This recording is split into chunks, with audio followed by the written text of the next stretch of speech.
அந்த நடராஜ பெருமானுடைய திருவடிவம் விளங்குகின்றதே அந்த தூக்கிய திருவடி, அந்த வீசிய கரம், இந்த அபயஹஸ்தம், ஊன்றிய திருவடி, அந்த திருக்கூத்துல அந்த கால் என்ன காட்டுதா, காலை பிடிச்சுக்கோ உன்னை நான் லிஃப்ட் பண்ணி விட்டுறேன். இந்த திருவடி என்ன திருவடி? இடது திருவடி. அந்த பாதத்துக்கே என்ன பேருன்னா அது தொங்குகிறது, குஞ்சித பாதம்னு பேரு. தொங்குகிற திருவடி, குஞ்சிதம்னா தொங்குதன்னு அர்த்தம். அதுக்கு அவ்வளவு சிறப்பு அந்த திருவடி. அது என்ன இடது திருவடி? அது அம்பாளுக்குரியது, அது திருவருளை குறிப்பது. அந்த திருவருளை பெறுவாயாக வா. இந்த காலு கீழே ஊனி இருக்காரு பாருங்க, அதுக்கு கீழே என்ன இருக்கு? முயலகன்னு ஒருத்தர் இருப்பான். அவன் எப்படி இருப்பான் பாத்திருக்கீங்களா? கண்ணு ஒரு பக்கம், காது ஒரு பக்கம், கை ஒரு பக்கம். இந்த காலு கீழே இருக்கிற முயலகன் தான் நம்முடைய சிந்தனை. அதை அடக்கி இந்த திருவுருளை பற்று அப்படின்னு இந்த தூக்கிய திருவடியவே இந்த வீசிய கை காட்டி கொண்டு இருக்கும். இந்த வீசு கரம்ங்கிறதுக்கு என்ன பேர் சொல்லுவாங்க? கஜஹஸ்தம் அப்படின்னு சொல்லுவாங்க. அதுக்கு ஏன் கஜஹஸ்தம்னு பேருன்னா, யானையோட துதிக்கை மாதிரி அது இருக்கு, அதனால அதுக்கு கஜஹஸ்தம் பேரு என்று சிலர் குறிப்பிடுவார்கள். உண்மையிலேயே அது என்னன்னு கேட்டா, இப்ப யானை மேல ஏறணும்னா எப்படி தெரியுதுங்களா?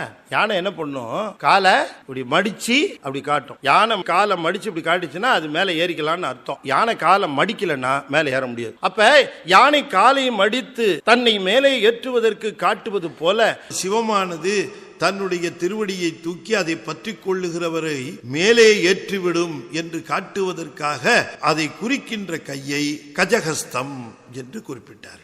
அதனால யானை ஏற்றுவது போல பெருமானும் முடிமேலே ஏற்றுவான். யானையானது எப்பொழுது தன்மேல் ஏற்றிக்கொள்ள வேண்டும் என்று விரும்புகிறதோ அப்பொழுது தன் காலை மடித்து காட்டும். ஆனால் சிவபெருமானோ எப்பொழுதுமே காலை மடித்து வைத்துக் கொண்டு காத்திருக்கிறானாம். இந்த தூக்கிய திருவடி இருக்க, அது எதை குறிக்கிறது என்று சொன்னால் முத்தியை குறிக்கிறது. அதை பற்றி கொண்டால் உன்னை நான் மேலே ஏற்றி விடுவேன் என்று இந்த வீசிய கை அப்படி அந்த தூக்கிய திருவடியை காட்டி கொண்டிருக்கு. அப்படி காட்டினால் பயமில்லை என்று ஒரு அபய கரம் காட்டிட்டு இருக்கு. தீயை ஒரு கரத்திலே ஏந்தி கொண்டிருப்பார். தீ அழிப்பது போலன்னு சொல்லக்கூடாது. இந்த சங்காரம் என்று பெயர். தீ வைத்திருக்கக்கூடிய அந்த திருக்கரமே சங்காரத்தை குறிக்கிறது. அதை ஒடுக்கம் என்று சைவ சித்தாந்தத்திலே சொல்வார்கள். பிறகு கையிலே ஒரு உடுக்கை வைத்திருக்கிறார். படைத்தல் என்பது அந்த உடுக்கை காட்டப்பட்ட நிலையிலே நாதம் என்று சொல்லக்கூடிய ஓங்காரத்தில் உலகம் துவங்குகிறது. ஒலி, பிறகு ஒளி, நாதம், விந்து என்று உணர்ந்து கொள்ள வேண்டும். உடுக்கை பார்த்தாலும் உடுக்கை ஒலியிலிருந்து வந்ததுன்னு சொல்லக்கூடாது. உடுக்கை பிடித்திருக்கிறார், அது நாதத்தின் அறிகுறி. நாதம் என்பது ஓங்காரம், ஓங்காரத்தில் இருந்து உலகம் பிறந்தது.